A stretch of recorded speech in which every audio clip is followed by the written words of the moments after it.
कुछ पैसे की मदद कर दो। बेबी इसकी 1 रुपए की मदद मत करना। चुप कर। और मैं तेरी एक ही शर्त पे मदद करूंगा। तू आज के बाद तू आज के बाद कहीं भीख नहीं ठीक है मांगेगा। साहब, नहीं ठीक है साहब, नहीं मांगेगा। ये ले 2 लाख रुपए। ठीक है साहब, मेरा ठीक है साहब, मेरा वादा वादा है है आपसे आज का कोई भीख नहीं मांगूंगा। चलता हूँ साहब। चलता हूँ साहब। ये क्या बात हुई यार, तुमने 2 लाख रुपए ले दिया हमको। मैं नहीं चाहता मैं नहीं चाहता कोई भी भिखारी रहे। कोई भी भिखारी रहे। देखा आज मैंने एक भिखारी और कम कर दी। वायर देश के बारे में सोचते हो।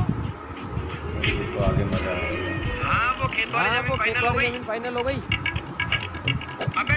अबे तू 6 महीने में इतना भी हो गया। मैंने ओए, अपने वाले अपने वाले चलो जाओ यहाँ से। ठीक है साहब।